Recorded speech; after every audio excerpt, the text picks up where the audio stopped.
Israeli military say its defensive systems are working to intercept missiles launched from Iran towards Israel. Just hours ago, U.S. President Donald Trump declared a ceasefire between the countries. Prime Minister Benjamin Netanyahu confirmed the truce, as did Iran. And the agreement came after 12 days of air and missile strikes between the longtime enemies. Shortly before it came into effect, Iranian missiles killed several people in the southern city of Beersheba. At that time, Israeli strikes were also reported in Tehran. Iranian media say 9 people died in the north of the country. Let's get the latest from Israel with our correspondent, Emily Gordine. Emily, the Israeli military says it intercepted missiles launched from Iran just hours after a ceasefire came into effect. What are you hearing? That's right. The Israeli authorities have said that the Israeli military intercepted 2 missiles. It is unclear whether Iran intended to break the ceasefire at this point. It is not entirely uncommon to see when a ceasefire goes into place, the two sides, the two countries, to exchange low levels of fire. So you have to take this with a grain of salt. That being said, the Israeli government has already responded. Israel Katz, the Defense Minister, has come out saying that he has ordered the IDF to strike government targets as well as terror infrastructure in Tehran in accordance with government policy to respond forcefully to any ceasefire violations. So we're at a critical point here. We don't know whether there is, whether this can wind down quickly again or whether this can escalate. But broadly speaking, the two sides have an interest to wind down tensions at this point. Iran has signaled its intent not to continue strikes on Israel, and Israel says that it has in fact achieved its military goals of this operation. That's Emily Gordine in Jerusalem. Thank you.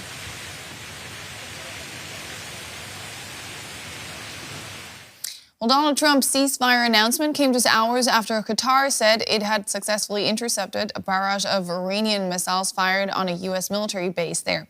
Iran gave Qatar, as well as the U.S., advance notice of the attack.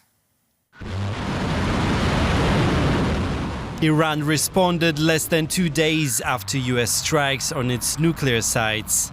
State media in Tehran published these images saying they show missiles launched towards Qatar, a small Gulf nation hosting the largest American military base in the Middle East.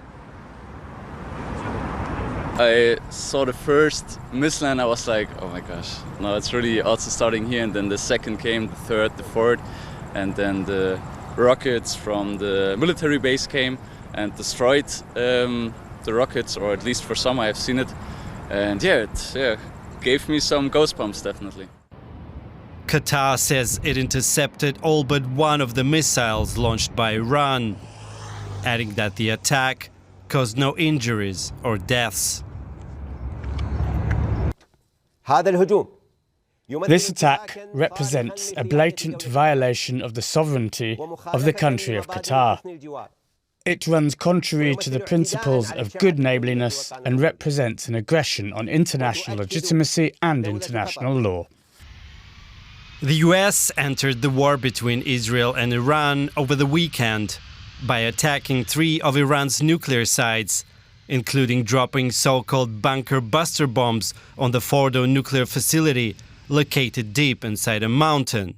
US President Donald Trump initially called Iran's strikes on Qatar a very weak response, hours later announcing on social media that there will be a complete and total ceasefire between Iran and Israel, which will eventually end the war.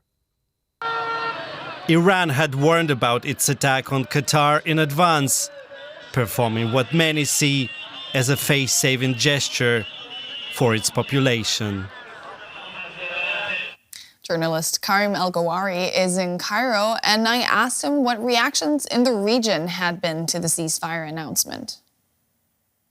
Well, not much on the official side, but of course there is big hope now in the Arab world that might be the end of it.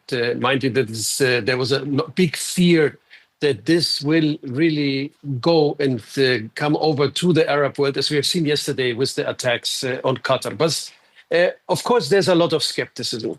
Nobody trusts Benjamin Netanyahu, and for that matter, nobody trusts Donald Trump. And there's also a lot of skepticism towards the Iranian leadership in the Arab world. So there is hope that Donald Trump picked up somehow the Iranian message yesterday with this attack on a US base that was somehow designed to de-escalate because it was not creating any damage. But there is a lot of skepticism. You mentioned the strikes Iran launched at a U.S. base on Qatari soil. Qatar precisely was reportedly instrumental in bringing about a breakthrough. What more can you tell us about their role in all of this? Well, you see, there are a lot of paradoxes. Now, of course, Qatar condemned yesterday the attack on its sovereign soil by Iran, and it was followed also by a condemnation of all the other Gulf states. But at the same time, of course, Qatar also saw that because it was designed not to escalate, this was a chance to maybe stop the whole thing. And so it was the country that was bombed yesterday by the Iranians that picked up the telephone, basically, and tried to mediate between the Americans and the Iranians in the hope that they can somehow do their share in ending this war in the region. Karim, there was much talk about regime change in Iran in the days leading up to this. How weakened is Iran's leadership after what Trump calls the 12-day war? Well, it is certainly weakened. I'm very skeptical of regime change by throwing bombs from the air. We've seen how regime change from outside worked in Iraq 20 years ago. So, but when you look at the Arab world, I think there is, on the one hand, they're quite not unhappy that Iran is somehow weakened, especially in countries like Lebanon, where you have Hezbollah playing an important role, or in the Gulf countries where they're also afraid of an Iranian nuclear program. But what the Arab side is fearing more is a complete Israeli military domination in the region. They had the feeling in the last weeks that basically Israel can do whatever they want. They can bomb Syria, they can bomb Lebanon, they can bomb Yemen, and now they can bomb Iran without anyone really stopping them. And that is, I think, the big fear here. There is a talk by Netanyahu of the new Middle East basically controlled by Israel. And that is seen by many here in the Arab world as a new colonial project. That was Karim El-Gawhary from Cairo. Always great to get your insights, Karim. Great speaking to you. Bye-bye. You're welcome.